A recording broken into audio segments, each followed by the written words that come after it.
Asian games में भारत का तिरंगा लहराने के बाद अब भारतीय शूटिंग टीम की नजर है पेरिस में होने वाले ओलंपिक पर। हमारे साथ वो सितारा है जिससे पूरे देश की उम्मीदें बंधी हुई है, रुद्रांश पाटिल। रुद्रांश, स्वागत है आपका इंडिया टीवी में। सबसे पहले तो बहुत बहुत शुक्रिया आपका वक्त देने के लिए।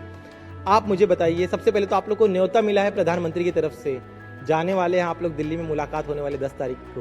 कितना एक्साइटमेंट है? बहुत ज़्यादा खुशी हो रही है क्योंकि जब हम लोग कुछ अचीवमेंट्स लेते हैं तो उसके बाद जब हमें कोई बड़े मिनिस्टर्स और बुलाते हैं तो हम लोगों को और इंकरेजमेंट मिलती है और अच्छा करने की एनर्जी मिलती है। और अभी तो हम लोगों का पहले से सपना था कि हमें पीएम से मिलना है, तो इस बार हम उनसे मिल रहे हैं तो हमें बहुत खुशी हो रही है। तो क्या कुछ खास लेकर जाएंगे प्रधानमंत्री से जब मिलेंगे? नहीं, पहले तो उनसे मिलना और उनके साथ हैंडशेक करना ही मेरा पहला गोल है। परिवार में कितना ज्यादा एक्साइटमेंट है? क्योंकि जैसे ही जानकारी मिली आज सुबह, प्रधानमंत्री का ट्वीट आया, अलग अलग रिएक्शंस खिलाड़ियों के आने लगे। आपके परिवार का क्या रिएक्शन था? मेरे घर वाले तो मेरे पे बहुत ज़्यादा प्राउड है। स्पेसिफिकली मेरी मम्मी, वो बार बार बोलती रहती थी पिछले 3 साल से कि कुछ भी हो, हमें हमारे प्रधानमंत्री से मिलना ही है, कुछ भी हो जाए। और हम लोग अभी मिल रहे हैं तो हमें बहुत ज़्यादा खुशी हो रही है। बिल्कुल। अब आपकी जर्नी के बारे में हमें बताइए कि कब किस उम्र में आपने शुरू किया और कैसे कैसे आप आगे बढ़ते गए? मैं पहले से अलग अलग स्पोर्ट्स खेलता था और जैसे मैं क्रिकेट खेलता था, फुटबॉल खेलता था, चेस खेलता था, स्विमिंग करता था, अलग अलग स्पोर्ट्स खेलता था। उसमें से एक शूटिंग एक स्पोर्ट्स था और शूटिंग में बाय लक हमारे कोच ने हमें वापस कॉल करके बुलाया था और मैंने पहले ही साल में नेशनल में मेडल मार लिया था। तो उसके कारण हमें थोड़ा इंकरेजमेंट मिला। हमारे स्कूल के प्रिंसिपल ने हमें आगे स्कूल में बुलाया था सबके सामने और फेलिसिटेट किया, जिसके कारण और इंकरेजमेंट मिला। फिर मेरी मम्मी ने भी देखा कि मैं अच्छा कर रहा हूँ, मेरे पापा ने देखा अच्छा कर रहा हूँ। तो इसी तरह हम कंटिन्यू करते रहे और बाद में हमारा अच्छा होते गया। बिल्कुल। उसके आगे की जर्नी कैसे? जब आप पहली बार राष्ट्रीय खेलों में गए, वहां पर आपने पदक जीता, उसके बाद से लेके एशियन गेम्स में गोल्ड मेडल तक का सफर क्या है, उस बारे में बताइए। काफ़ी मुश्किल हुई क्योंकि हम लोगों को हर एक चीज़ ढूंढनी पड़ती है छोटी छोटी चीज़ों के लिए। अभी तो मैं मुंबई में हूँ, पर जब हमने स्टार्ट किया था तब भी मुंबई में ट्रैवलिंग का बहुत ज़्यादा मुश्किल होती है, एक जगह से दूसरी जगह जाना बस फिजिकल फिटनेस के लिए, नहीं तो ट्रेनिंग के लिए हमें 1-1 घंटा ट्रैवल करना पड़ता है। इस कारण थोड़ी मुश्किल ही तो होती थी, पर बल्कि मेरे सब कॉम्पिटिटर्स के एक ही बिल्डिंग में सब ट्रेनिंग फैसिलिटी रहती थी, तो थोड़ा मुश्किलें होती थी, पर हम लोगों ने वो छोटे छोटे मुश्किलें पार करके ऊपर आ गए। इसके साथ हमें इस गेम के बारे में कुछ ज़्यादा पता नहीं था शुरुआत से, तो हम लोगों ने जल्दी मैचेस में जाके जो हमारे टॉप के प्लेयर्स हैं उनसे इंफॉर्मेशन निकाल के थोड़ा थोड़ा ट्रेनिंग करना स्टार्ट किया। फिर उसके बाद हम धीरे धीरे एक एक चीज़ें सीखते गए और हम लोग इम्प्रूव होते गए और उसके बाद हमें रिजल्ट आते गए। तो अब चूंकि जो लोग ज्यादा इस खेल के बारे में नहीं पता, लेकिन आप जैसे खिलाड़ी जब मेडल जीतते तो हर किसी की रुचि होती है। अगर आप कुछ बेसिक बातें बता पाएं, आपका राइफल आप लीजिए, थोड़ा बेसिक बताइए हमारी जनता को जो आपका इंटरव्यू देख रहे हैं, इस बुनियादी चीजें बताइए। शूटिंग एक ऐसा स्पोर्ट है जिसमें 3 इवेंट्स हैं। एक है शॉटगन, एक है राइफल, एक है पिस्टल। तो ये है हमारे सामने राइफल। पिस्टल एक छोटी सी बंदूक है कंपैरेटिवली राइफल से, और शॉटगन एक अलग सी बंदूक है जो ओपन इवेंट है, वो ओपन एयर में खेला जाता है। तो हर एक राइफल, पिस्टल, शॉटगन तीनों में अलग अलग डिस्टेंस होते हैं। और राइफल में 2 प्रकार है ओलंपिक्स में, एक 10 मीटर और एक 50 मीटर। पिस्टल में 10 मीटर्स, 25 मीटर्स, और शॉटगन में ट्रैप और डबल ट्रैप। ये सब हमारे हैं ओलंपिक इवेंट्स। और हर एक इवेंट्स के लिए अलग से तैयारी होती है, अलग से कोचिंग लगती है और अलग से प्लेयर्स लगते हैं। थोड़े फार प्लेयर्स ही ये 2-3 इवेंट खेल पाते हैं। तो ये हमारा शूटिंग का थोड़ा सा ये है। आप अपने इस राइफल के बारे में बताइए जरा, बहुत ही शानदार दिखाई दे रहा है। इसी राइफल से ट्रेनिंग करते हुए इन्होंने गोल्ड मेडल तक का सफर तय किया। प्लीज बताइए अपने इस फेवरेट राइफल के बारे में। ये है वॉल्थर राइफल, जर्मनी से है। ये कंपनी जेम्स बॉन्ड के मूवीज में हम देखते थे कि वॉल्थर की पिस्टल वो यूज़ कर रहे हैं। तो ये वो कंपनी में से हमारे अभिनव बिंद्रा सर ने भी वॉल्थर कंपनी से ही गोल्ड मारा था। और उसके साथ ये किट है कपापी का किट। ये है एक इंडियन कंपनी जिसने वर्ल्ड में डोमिनेट किया अभी, और सब शूटर्स यही किट पहनते हैं, राइफल शूटर्स। और ये बहुत मुझे प्राउड फील होती है कि ये ठाणे में है और ये इंडियन कंपनी है, इसके लिए मुझे और ज़्यादा प्राउड होता है। अब आपने बहुत अच्छी चीज़ की, अपने इस राइफल के बारे में बता। 2 चीज़ें जो युवा आपको देख रहे हैं इस इंटरव्यू के जरिए, उन्हें आप क्या कहना चाहेंगे? इस खेल में किन चुनौतियों से गुजरना पड़ता है और दिनचर्या क्या होती है आपकी, ये बताइए। ये खेल में बहुत ज़्यादा फोकस लगता है, तो हम लोग बाकी सब चीज़ों पे ज़्यादा एनर्जी वेस्ट नहीं कर सकते। तो हम लोगों को एक ही चीज़ की बार बार प्रैक्टिस करनी पड़ती है। ये game is like a meditation. तो हम लोग जैसे मेडिटेट करते रहते हैं, एक ही चीज़ पे ध्यान लगाते रहते हैं, वैसे ही हम लोगों को इस गेम में कंटिन्यूसली एक ही जगह पे ध्यान लगाना पड़ता है। और इसके लिए हमें ज़्यादा ट्रेनिंग करनी पड़ती है, कंपैरेटिवली मेंटल ट्रेनिंग ज़्यादा करनी पड़ती है। और इसमें फिजिकल फिटनेस भी बहुत ज़्यादा इंपॉर्टेंट होता है, माइंड को फ्रेश रखने के लिए और बॉडी को शेप में रखने के लिए। तो हर गेम की तरह इसमें भी कठिनाई है और ये मुश्किल है, पर इंडिया इस गेम में बहुत अच्छा करती है, बहुत ज़्यादा डोमिनेटिंग है पहले से। इसलिए इसमें हम लोगों को बार बार वर्ल्ड कप्स में, वर्ल्ड चैम्पियनशिप में ज़्यादा से ज़्यादा मेडल आते रहते हैं। बिल्कुल आपने कहा, इसीलिए हम लगातार इस खेल में मेडल्स लेकर आ रहे हैं। आप अपने पढ़ाई के बारे में बता पाइए, क्या वक्त दे पा रहे हैं पढ़ाई के लिए, वो बैलेंस कैसे करें? क्योंकि पेरेंट्स के मन में यही सवाल आता है जब किसी स्पोर्ट्स में बच्चों को जब वो डालते हैं, तब पढ़ाई कैसे होगी, स्पोर्ट्स में कैसे आगे बढ़ेगा, तो वो बैलेंस आप कैसे करते हैं ये बताइए। मैं 12th तक ISC में था, तो सबसे मुश्किल बोर्ड में था पहले से ही। तो हम लोगों के पहले घर पे ही डिस्कशन होता था कि स्पोर्ट्स कंटिन्यू रखना है कि नहीं रखना है। बट हमारे घर पे एक पॉलिसी थी कि 10th स्टैंडर्ड तक हम लोग देखेंगे कि स्पोर्ट्स में क्या रिजल्ट आता है। तो हम लोगों का हर रोज़ नीचे 4 घंटे खेलने के अलावा हम 2 घंटा स्पोर्ट्स में डालते थे। और धीरे धीरे 10th स्टैंडर्ड तक मैं इंडियन टीम में आ चुका था, तो हमारा थोड़ा गोल क्लियर हो गया था कि हमें स्पोर्ट्स में ही कंटिन्यू करना है। और स्पोर्ट्स में अभी हमारा कंट्री बहुत ज़्यादा सपोर्ट दे रहा है, बहुत ज़्यादा अपॉर्चुनिटीज दे रहा है, इसलिए हमारे इधर एकदम क्लियर हो गया कि अभी जो हमें करना है वो स्पोर्ट्स में ही करना है। पर तो भी हमने सिफर साइड के लिए 11th-12th में ISC में ही BA लिया था, ह्यूमैनिटेरियन सब्जेक्ट्स लिए थे।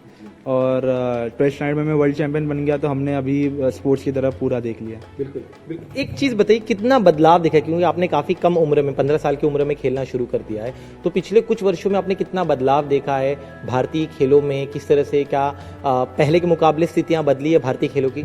बहुत ज़्यादा बदली है, क्योंकि पहले अभी खेलो इंडिया स्कीम आ चुका है, उसके कारण हम लोगों को बहुत ज़्यादा अपॉर्चुनिटीज़ मिलती है, ट्रेनिंग में मुश्किल नहीं होती ज़्यादा। और अभी टॉप्स करके भी एक टारगेट ओलंपिक पोडियम स्कीम करके हमारे PM सर ने लॉन्च किया है, उसके कारण हमें बहुत जल्दी फैसिलिटीज़ मिल जाती है। हमें पर मंथ 50,000 तक अलाउंस मिल जाता है टॉप के प्लेयर्स को। तो ये सब एक्स्ट्रा फैसिलिटीज़ के कारण थोड़ा आसान हो जाता है गेम खेलना, और हम लोग इसके कारण थोड़ा और मेहनत कर पाते हैं। अब जब आप ओलंपिक की तैयारी कर रहे हैं या एशियन गेम्स में जब आप थे, जब आप भारतीय टीम, खास तौर पे हमारी जो शूटिंग की टीम है, जब वो मैदान पर उतरते, तो बाकी देशों का नजरिया कितना बदला है, जिस तरह से कंसिस्टेंटली हमारे प्लेयर्स परफॉर्म करते रहे, मेडल्स लाते रहे? जहाँ तक मैं देखता हूँ, मैंने पिछले 3 मैचों से देखता हूँ कि बाकी सब देश बस 2 ही देशों से डरते हैं शूटिंग में, वो है एक चाइना और एक इंडिया। इंडिया से प्लेयर्स खेलते हैं तो गारंटी ही होती है कि मेडल तो लेके ही आना है। बस ये होता है कि वर्ल्ड रिकॉर्ड के साथ लाना है क्या नॉर्मल इससे लाना है। तो एक थोड़ा अलग से लेवल हो चुकी है इंडियन शूटिंग टीम की जब हम आउट ऑफ इंडिया जाते हैं। और हम लोगों की कोशिश यही रहती है कि हमारे जो अभी एफर्ट डाल रहे हैं उसके रिजल्ट आते रहे, क्योंकि हमें पता तो नहीं होता कि हमारा रिजल्ट क्या आएगा, बट हमें ये पता होता है कि हम कुछ भी रिजल्ट आए वो हम लोग हमारे फुल एनर्जी डाल के लाएंगे और पूरा एफर्ट डाल के लाएंगे। एक और अहम चीज जो आपके इस खेल से जुड़ी हुई है, फोकस, ताकि टारगेट से आप मिस ना हो। बहुत माइनर मार्जिन में जो है मेडल जो है आपको मिल सकता है, नहीं मिल सकता है, तो उस टारगेट पर फोकस रखने के लिए कितना प्रयास करना पड़ता है, खुद को अपने आप को ढालना पड़ता है, उस जोन में लाना पड़ता है? हम लोगों को जोन में रहना बहुत इंपॉर्टेंट होता है। कभी कभी तो जोन इतना ज़्यादा होने लगता है कि हम छुट्टी भी हमारे शूटिंग के लिए लेते हैं, कि हम लोग इसके लिए छुट्टी नहीं लेते कि हम थक गए हैं, नहीं तो हमें करना नहीं है। हम छुट्टी इसके लिए लेते हैं कि हमारा परफॉर्मेंस और बढ़ जाए। तो इतना डेडिकेशन बढ़ते जा रहा है गेम में, और क्योंकि हम लोग डोमिनेटिंग कंट्री है शूटिंग जैसे गेम में, तो हम लोगों को उतना स्टैंडर्ड मेंटेन करने के लिए उतना एफर्ट्स भी डालना पड़ता है और उतनी फैसिलिटीज भी मिलते रहते हैं, तो हम लोग वो डाल पाते हैं। और जो 100 मेडल्स का माइलस्टोन भारत ने अचीव किया है, उस पर आप क्या कहेंगे? जब आप एक एक मेडल तैयारी, आप तो खुद तो लेकर रहते, लेकिन जो हमारे साथी प्लेयर्स हैं, आपके साथी प्लेयर्स अलग अलग खेलों के, जब वो मेडल का आंकड़ा बढ़ रहा था, तब आपके जहन में क्या चीजें चल रही थी? मुझे तो बहुत ज़्यादा खुशी हो रही थी, क्योंकि हमारी पहले मीटिंग हुई थी सेक्रेटरी ऑफ स्पोर्ट्स से एशियन गेम्स में जाने से पहले। तो उन्होंने तब हमारी मीटिंग में डिस्कशन हुआ था कि कितने मेडल्स के एक्सपेक्टेशंस हैं। तो शूटिंग से 14 बोले गए थे और पूरी इंडियन कंटिजेंट से 100 मेडल्स की अपेक्षा थी। तो हम लोग स्टार्टिंग में, हम लोग तो मेडल्स पे ध्यान नहीं देते, हम तो हमारे गेम पे ध्यान देते हैं। तो शूटिंग से 14 के जगह 22 मेडल्स आए थे, और अभी 100 का आंकड़ा भी पूरा हो गया, तो बहुत ज़्यादा खुशी हो रही कि जो हमने वादा किया था वो पूरा हो गया। अच्छा, मतलब ये टारगेट पहले से तय किया गया था कि कम से कम इतने मेडल लेके आने हैं? क्योंकि हम लोग ऑलरेडी वर्ल्ड लेवल पे परफॉर्म कर रहे हैं, तो एक हो जाता है कि इतना तो मेडल लेके आ सकते हैं। और हम लोगों को पता नहीं होता, ये हमें मैच के बाद पता चलता है कि अरे ऐसा भी कुछ था कि हमारे सुपीरियर्स ने, हमारे एसोसिएशंस ने इतने एक्सपेक्टेशन रखे थे हमसे, और वो देखते हैं कि वो पूरा हो गया है, तो इसका और ज़्यादा खुश होता है। तो ये थोड़ा मीटिंग बताइए, तो बहुत इंटरेस्टिंग चीज़ है जो किसी को पता नहीं था कि ये पहले से इसके लिए तैयारी चली थी, कम से कम 100 मेडल्स लेकर आने हैं। इसको लेके आप सारे प्लेयर्स जब मिल रहे थे तब आप लोग को उस माइंडसेट में लाएगी ये टारगेट है भारत को अचीव करना है, नए भारत को अचीव करना है। हमारा टारगेट तो पहले से हमें स्पोर्ट्स पे ध्यान लगाने को ही बोला था। मीटिंग के टाइम पे हमसे पूछा गया था कि आपको फैसिलिटीज़ में कोई कमी पड़ रही है क्या, किस प्रकार हम आपको इस समय मदद कर सकते हैं, मतलब से हम अपने गोल की तरफ बढ़ पाए, जो है हमारा बेस्ट परफॉर्मेंस देना। मेडल लाने का गोल नहीं था, पर बाद में जब मीटिंग सब खत्म हो गई और हमारा सब मैचेस खत्म हो गए, तब हमें पता चला कि मीटिंग के बाद एक डिस्कशन होता है कि कितने मेडल्स की एक्सपेक्टेशंस होते हैं। तो उसमें शूटिंग के इतने एक्सपेक्टेशंस थे और इतने हमने डिलीवर किए। 14 मेडल्स के एक्सपेक्टेशन थे और 22 मेडल्स लाए, और पूरी इंडियन कंडीशन से 100 मेडल्स की अपेक्षा थे और हमने अभी 100 के ऊपर मेडल्स ला लिए। इसी कारण थोड़ा और खुशी होती है कि जो हम प्रयास कर रहे हैं उसका एफर्ट्स आ रहे हैं। बिल्कुल, आपने एक अच्छी चीज़ कही कि आप लोग जब मुलाकात की आप लोगों ने, तब आप लोग को मेडल के बारे में नहीं कहा गया कि आपको क्या फैसिलिटी चाहिए, उस बारे में बताइए। तो ये कितना बदलाव देखते हैं, ये कब से आपने देखना शुरू किया कि अब खिलाड़ियों पर ज़्यादा फोकस किया जा रहा है हमारे स्पोर्ट्स अथॉरिटी द्वारा, ताकि हमारा जो रैंक है वो और ज़्यादा बेहतर हो? खिलाड़ियों को पहले से ही रिस्पेक्ट ज़्यादा पसंद होती है, ग्लोरी ज़्यादा पसंद होती है, इसलिए वो स्पोर्ट्स खेलते हैं कि उनको जितना रिस्पेक्ट मिले वो मिल पाए। तो जब हम लोग कोई भी गेम खेलने जाते हैं, कोई भी गेम्स में जाते हैं स्पेसिफिकली, तो वर्ल्ड कप में जाते हैं, तो हमसे पूछा जाता है कि और वो भी बड़े बड़े अफसर, बड़े बड़े मिनिस्टर्स पूछते हैं कि आपको क्या क्या चाहिए। उसके बाद थोड़ा और प्राउड फीलिंग होती है और रिस्पेक्टेड फीलिंग आती है। और वो कुछ भी फैसिलिटीज़ होती है तो बस ऐसा नहीं है कि सुन के भूल जाते हैं, वो डिलीवर होती है। कुछ भी हमारे कुछ गड़बड़ होता है तो फटाफट हम लोग के फर्स्ट कम्युनिकेशन हमारे पास सब टॉप लोगों से लेके उनके नीचे एथलीट्स मैनेजर तक के सब के नंबर्स हैं।